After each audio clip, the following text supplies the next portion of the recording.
setiap orang yang percaya kepada Tuhan Yesus Kristus itu akan tercermin di dalam kehidupannya. Dia pasti akan mengasihi Tuhan yang dia percaya itu. Apa bukti kasihnya? Dia akan menuruti perintah-perintah Tuhan. Yohanes 14 ayat 15. Salah satu perintah Tuhan itu adalah menjadikan semua bangsa muridku. Matius 28 ayat 19. Ini berkaitan dengan pemberitaan kabar sukacita, Injil bagi segala bangsa. Injil yang dimaksud adalah berita baik tentang kasih Allah yang besar bagi dunia ini, yang telah mengutus Yesus Kristus untuk mati bagi manusia berdosa.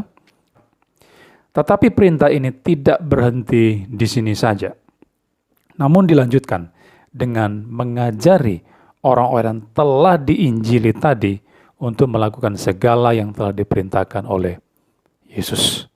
Matius 28 ayat 20. Nah, sekarang kita hidup di dalam dunia yang mayoritas penduduknya tidak percaya, bahkan menentang iman Kristen. Ada lebih dari 3 miliar pemeluk agama non-Kristen di dunia ini. Dan mereka pasti punya bantahan-bantahan terhadap apa yang kita yakini. Melalui Rasul Petrus, Allah menyampaikan firman-Nya agar menguduskan Kristus sebagai Tuhan. Dan siap sedialah pada segala waktu untuk memberi pertanggungan jawab kepada tiap-tiap orang yang meminta pertanggung jawab dari kamu tentang pengharapan yang ada padamu. 1 Petrus 3 ayat 15. Kata pertanggungan jawab di dalam teks itu dari kata dasar Yunani apologia. Menurut R.C. Sproul, secara harfiah berarti suatu pernyataan yang nalar atau suatu pembelaan verbal. Itu bukan sebuah permintaan maaf, sama sekali tidak, tetapi mempertahankan dan berargumentasi untuk sudut pandang tertentu. Dalam konteks ini, yang dipertahankan adalah iman Kristen. Ini yang dimaksud dengan apologetika Kristen.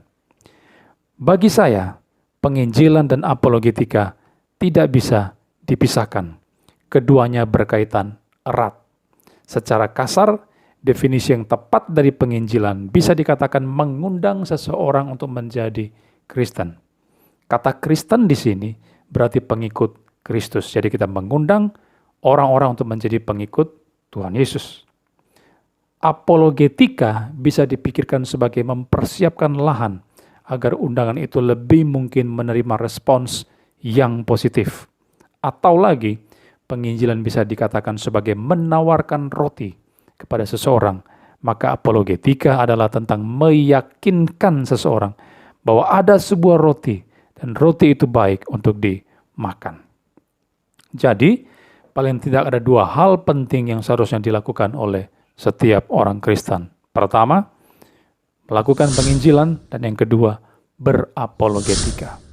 Kedua hal ini sekali lagi saling berkaitan dan para rasul melakukannya. Bahkan bapak-bapak gereja di abad awal juga melakukannya. Bagaimana dengan saudara dan saya? Apakah saudara sudah melakukan kedua hal penting ini? Channel ini hadir untuk melaksanakan 2 tugas penting ini. Mari bergabung dengan semua orang percaya yang mengasihi Tuhan untuk bergerak merebut jiwa-jiwa bagi Allah. Tuhan memampukan kita semua. Shalom.